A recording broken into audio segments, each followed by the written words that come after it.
Hey, Todd Burrier from toddburrier.com. So the question is, do you want to be the best leader possible? Because if you do, there is one crucial skill that you have to develop. It's not an option. And before I dive into the skill, I want to give you a little example. I met with a young man recently who really sharp. I actually met him through a client. I had done an extensive university-style training for a really big company, and then one of the participants in that class suggested this young man talk to me, and so I had lunch with him. And really sharp young guy. Any leader would be like, "Whoa, this is a great guy to have in our organization." And he was sharing with me that he had been in the company in this same position for 8 years. And his boss had never given him any leadership responsibility. And you might say, well, yeah, of course, Todd, that happens all the time. I get that. But here's what you need to know about the young man. In 1 year,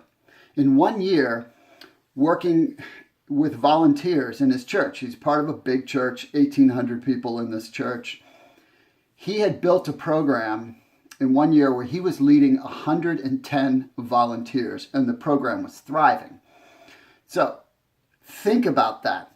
These are volunteers. It takes true leadership to lead volunteers because you have no position of authority, right? You have to demonstrate great leadership skills in order to lead volunteers. And this young man was doing it incredibly, right?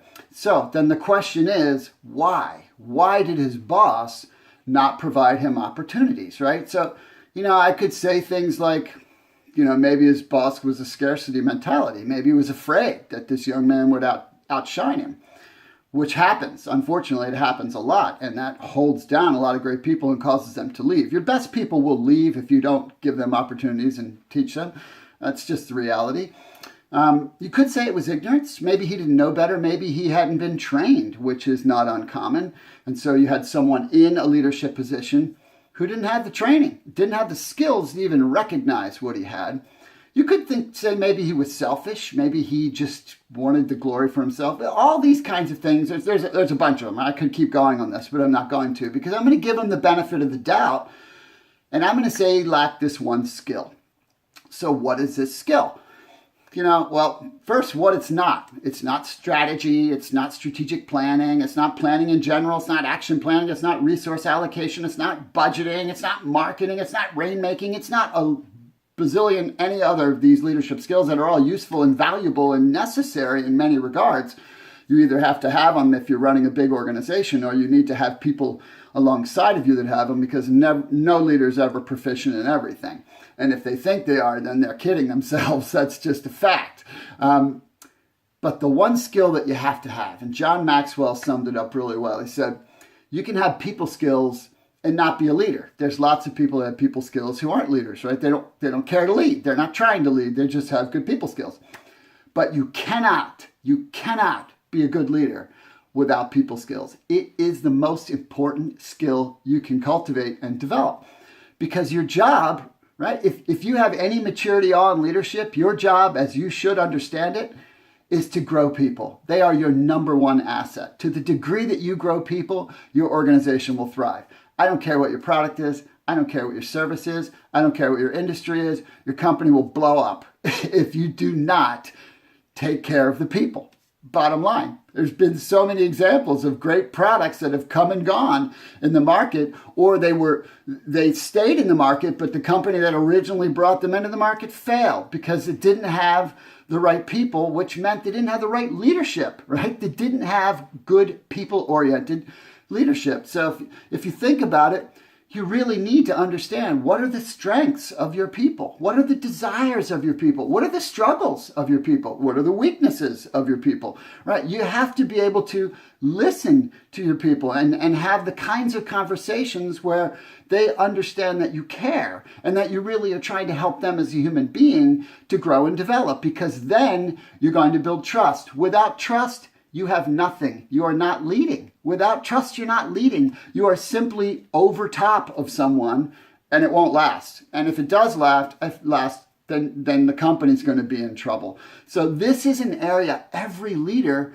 has to invest in, because the truth is, you didn't get it anywhere else, right? We learn our people skills environmentally, right? They're not in our curriculums in school. I have an MBA. My people skills were horrid for most of my life. Well, I was a true introvert, right? So I had to go outside of traditional education curriculums and deeply dive into my own people skills development, which then allowed me to build multiple organizations worldwide and multiple business platforms through the people skills. Not because I'm any great dude, I'm just an everyday guy, but the people skills are what matter. So if this is an area that you haven't invested in, you can be quite clear that you're not proficient in it because you are simply communicating based on your experience of the way you grew up and all the baggage that you have and your own personality type. And you need to know that your personality is either a blessing or a curse depending on your level of development. That's just a fact. So take this to heart.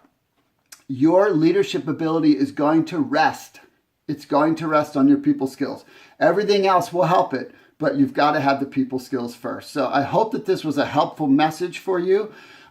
If you are new to my messages and you haven't signed up for my blog and gotten my 27 scripts at work, if you're in a home business, that will be helpful for you. If you're just in leadership in general, whether it's in the networking space, the home business space, or the corporate space, and you need a little coaching or you need some training, feel free to shoot me an email. It's what I do. So, I hope again that this message was helpful for you, and wish you a great rest of your day.